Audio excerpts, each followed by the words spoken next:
আচ্ছা, এই যে মাওলানা মিজান সাহেব আজকে এই মাইকটা এখানে আনছেন, কোন উদ্দেশ্য আছে না? এমনি আনছেন? উদ্দেশ্য আনছেন কি যে মাইকটা ওয়াজে ব্যবহৃত হবে।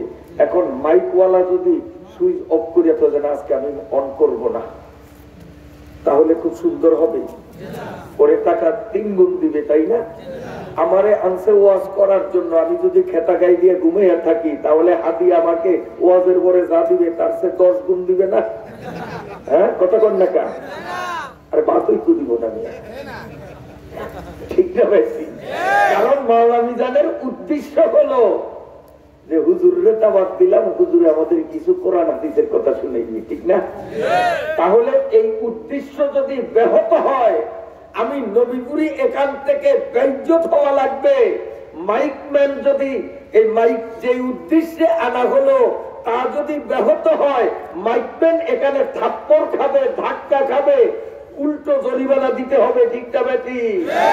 মা খালাকতুল জিন্না ওয়াল ইনসা বাখা, মা খালাকতুল জিন্না ওয়াল ইনসা বাখা, জুজ ইবাদত নিস্তে মাকসুদ আজ জাহা।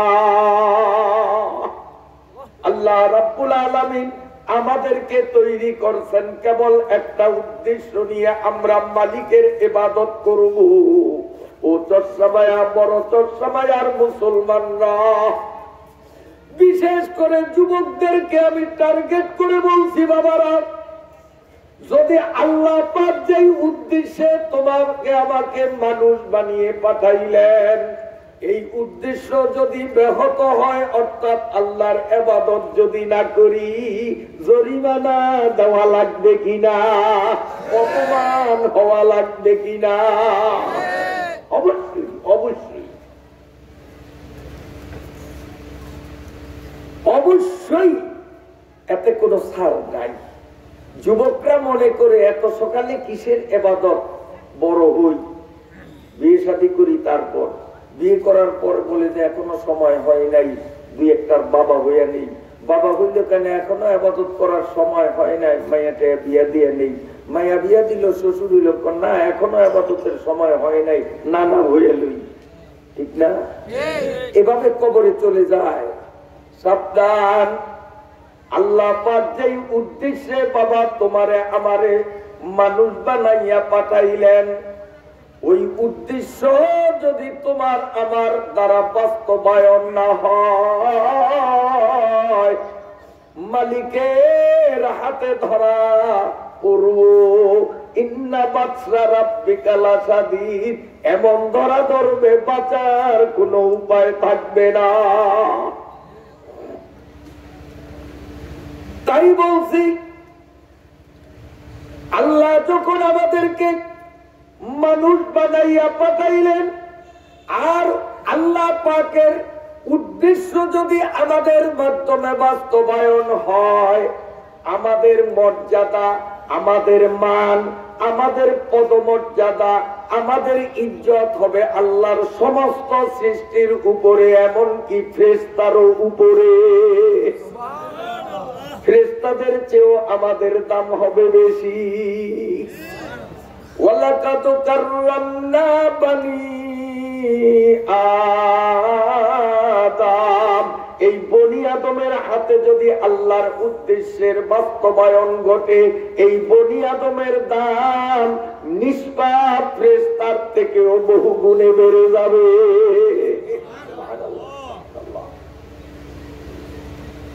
পক্ষান্তরে যদি আল্লাহর উদ্দেশ্য আমরা যদি বাস্তবায়ন করতে ব্যর্থ হই, তাহলে আমাদের অবস্থা কি হবে? তাও আল্লাহ তাআলা কোরআনে বলেছেন, উলাইকা কাল আনআম। আল্লাহ বলেন, এই মানুষগুলো যারা আমার উদ্দেশ্য পূরণ করলো না, এরা কিসের মতো? কাল আনআম, চতুষ্পদ জন্তুর মতো, 4 পাও বিশিষ্ট জানোয়ারের মতো। লাহুম কুলুবুন লা ইয়াফকাহুনা বিহা ওয়া লাহুম আযানুন লা ইয়াসমাউনা বিহা লাহুম আ'য়ুনুন লা ইয়াবসুরুনা বিহা উলাইকা কাল আনআম। আমার আল্লাহ বলেন এগুলো চতুষ্পদ জানোয়ারের মতো।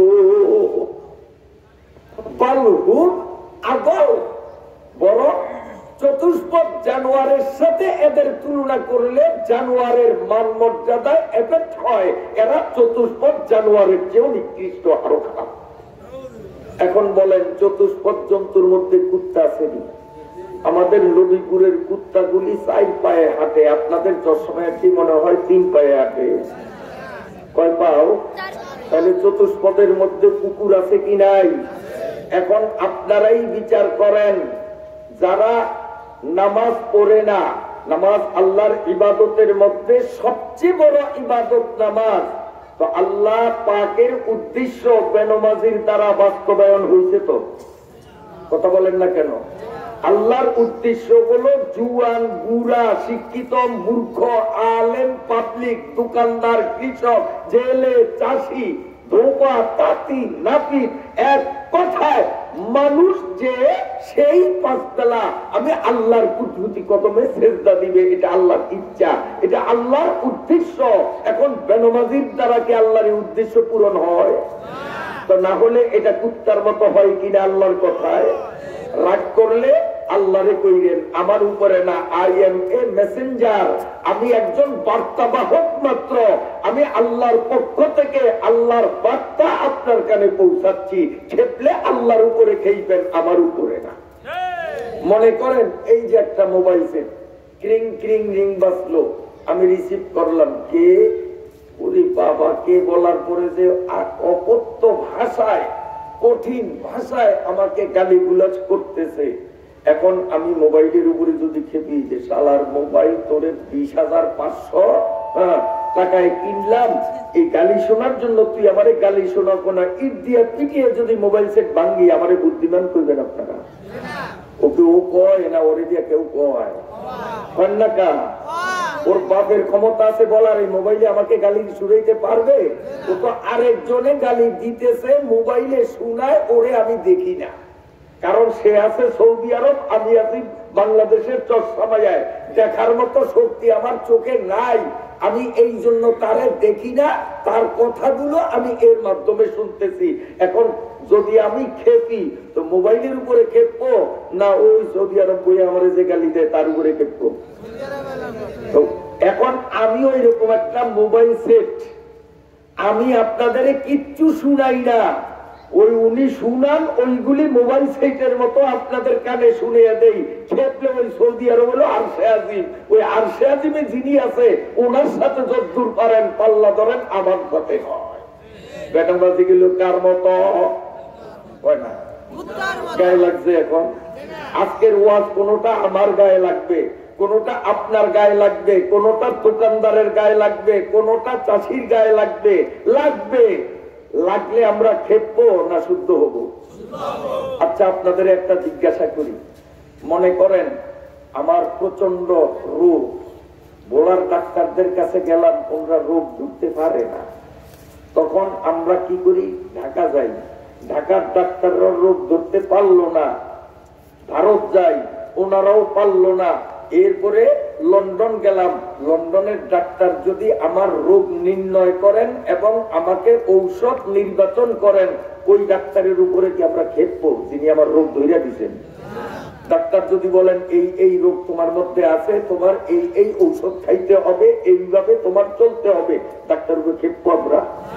তো আমরা হলাম ডাক্তার, ওই ডাক্তাররা লেখাপড়া করছে মানুষের দেহের রোগ নিয়ে, আর আমরা লেখাপড়া করছি মানুষের অভ্যন্তরীণ রোগ নিয়ে, কলবের রোগ নিয়ে, আমরাও ডাক্তার। কথা বলছেন না? দেহ নিয়ে লেখাপড়া করে যারা ডাক্তার হইলেন, দেহের রোগগুলি ধরাইয়া দিলে আমরা তার উপরে সন্তুষ্ট হই, ভিজিট দেওয়ার পরও বোনাস হিসাবে তারা আমরা বড় যদি টালি দেই, স্যার আপনি রোগ না ধরিয়ে দিলে আমি কিন্তু বাঁচতাম না। কিন্তু আলেম ওলামারা এরা হলো মানুষের আত্মার ডাক্তার, এদের পড়াশোনা হলো আত্মার ব্যাধি নিয়া, আত্মার মধ্যে রুহের কি কি রোগ হইতে পারে, এই রোগ নিরসনের জন্য কোন ট্যাবলেট কোন ক্যাপসুল খেতে হবে, এগুলো নিয়ে আলেমরা লেখাপড়া করেছে, এরাও ডাক্তার। সমস্যা হলো আলেমরা যদি রোগ ধরাইয়া দেয় এবং যদি ঔষধ নির্বাচন করিয়া দেয়, তখন আমরা বলি হুজুর আর ওয়াজ খুঁজিয়া পাইল না, এই ওয়াজটা কেন করলো? নামাজের ওয়াজ করলে বেনামাজিরা খেপে, পর্দার ওয়াজ করলে বেপর্দাগুলি খেপে, তারপরে জুয়া খেলা তাস খেলা এগুলি মনে হয় বড়সড় সময় আয় নাই। কেমনে থাকে? এই ইউনিয়নের চেয়ারম্যান সাহেবকে, ওনার একেবারে বাবা দাদা সবাইকে আমরা চিনি, কত ভালো মানুষ, এত যোগ্য চেয়ারম্যান থাকতে আবার এগুলি এই এলাকায় আছে, আপনারা কোন আমার তো বুঝে দেবে না। এইগুলি হলো কলমের ব্যাধি। সুদের বিরুদ্ধে, ঘুষের বিরুদ্ধে, তাস আর জুয়ার বিরুদ্ধে যদি বলি, তখন ওরা আমাদের উপর খেপে। বাবা খেপিও না, আমরা ডাক্তার, আমরা তোমাদের রোগগুলো বের করে এই রোগ থেকে পরিত্রাণের প্রেসক্রিপশন করে যাব। কথা বুঝছেন তো? ইনশাআল্লাহ আল্লাহ তাআলা আমাদের বুঝদান করেন। আচ্ছা, আপনাদের আরেকটা প্রশ্ন করি, বুঝলে উত্তর দিবেন। সাইকেল আসেনি বড় চশমে? সাইকেল চালাইয়া ভোলা যাবেন, সাহেব আলী মার্কেটে গেছেন আর ফুস হাওয়া গেছে, এখন এই সাইকেল চলবে? কই যাইবেন সাইকেল নিয়ে? গ্যারেজে। গ্যারেজে গেলে এই টায়ার লিভার দিয়া গুতাইয়া টিউবটারে বাহির করি আমার দিকে চান, একবারে কাঠের উপরে, শক্ত কাঠের উপরে রাখিয়া শীষ কাগজ অথবা জামা ইট দিয়া, বুঝবে না? তখন টিউবটায় যদি বলে যে উনি আর কোন পথ খুঁজা পাইল না, আমারে ঘষে আমার যে কি কষ্ট হয় জ্বলে, আমি থাকবো না এখানে, যদি লিকারের হাত থেকে টিউবটা লাফ দিয়া পালাইয়া যায়, ওর লিক কি সারাই হবে? বরং এই টিউবের মাথায় যতদূর বুদ্ধি আছে, বেনামাজি গুলো, সুদকুর, ঘুষখোর, তাস খেলা আর জুয়া খেলায় অভ্যস্ত মানুষগুলোর মাথায় কদ্দুর গিলিও নাই। খালি খালি আল্লাহ উলাইকা কাল আনাম বলে নয়, এগুলারে কুত্তার সাথে তুলুনা খালি খালি করে নেয়। টিউবটাই বুঝে, টিউবটা একদম চুপ কইরা থাকে, নড়াচড়া করে না, আর বুঝে আল্লাহ কি কষ্ট হোক, আমি মিকারের হাত থেকে যাব না। মিকার সাহেব ভালো কইরা গইছেন, ময়লা টলা যেন না থাকে, একদম পরিষ্কার করিয়া সলিউশন লাগিয়া লিকটা ছাড়াই কইরা দিলেই আমি শুদ্ধ হয়ে যাব। টায়ারটা টিউবটা চুপ কইরা থাকে, অল্প সময়ের মধ্যেই লিক ছাড়াই করিয়া দেয়। টিউবের উপকার হইল না ক্ষতি হইল? আর ও যদি কয় যে আমার এরকম ঘষে আমি থাকবো না, কিয়ামত পর্যন্ত ওর লিক ছাড়াই হবে। আজকের তাফসীর মাহফিল এইটা একটা গ্রেজ, আমি হইলাম মিকার, কোরআন আর হাদিসের জামা দিয়া ঘষা দিলে কেউ কিন্তু একটু জ্বলবো।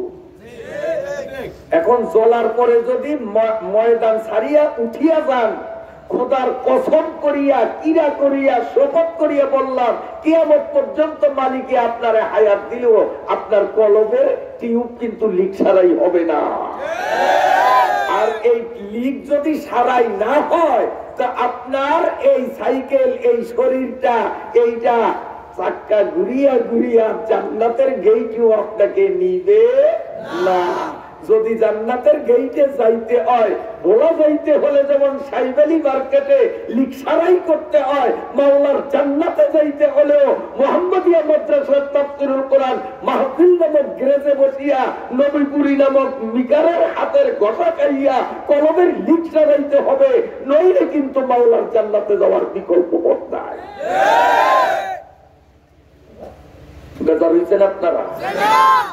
আচ্ছা, তাহলে এবার বুঝে থাকলে বলুন, যারা নামাজ পড়ে না, এদের দ্বারা আল্লাহর উদ্দেশ্য, যে আল্লাহর উদ্দেশ্য বন্দা আমার ইবাদত করবে, এটা পূরণ হইছে?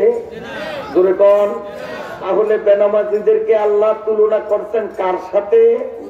কুত্তার সাথে। কুত্তার মতো।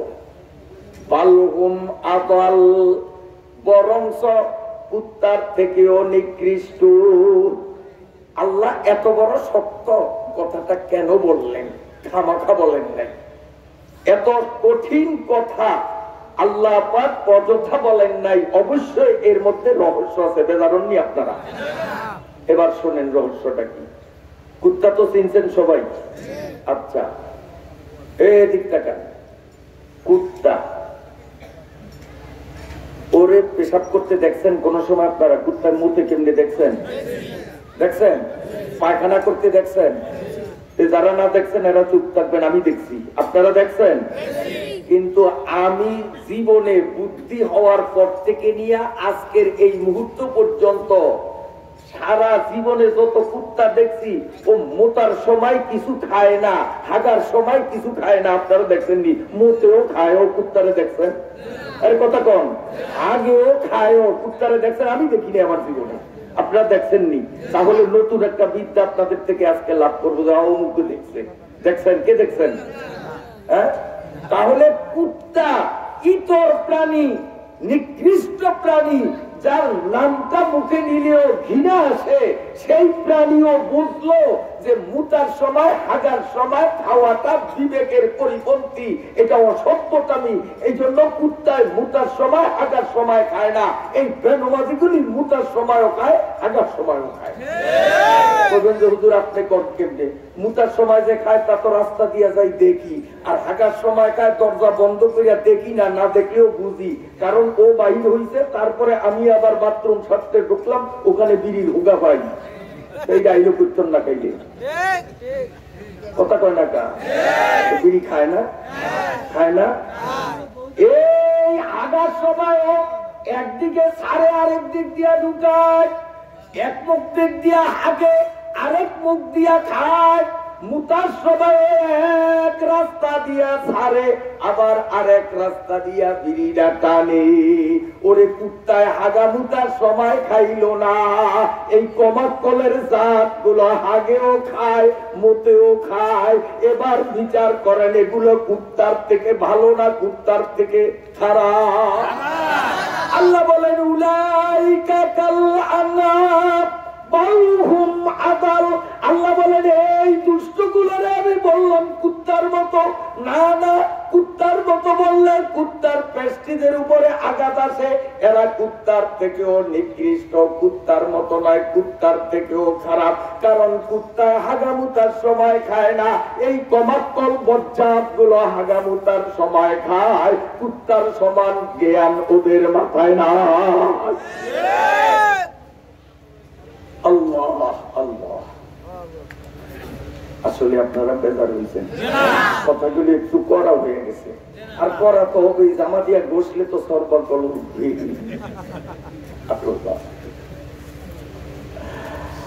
আল্লাহ আল্লাহ। আচ্ছা, কোরআন কার কিতাব?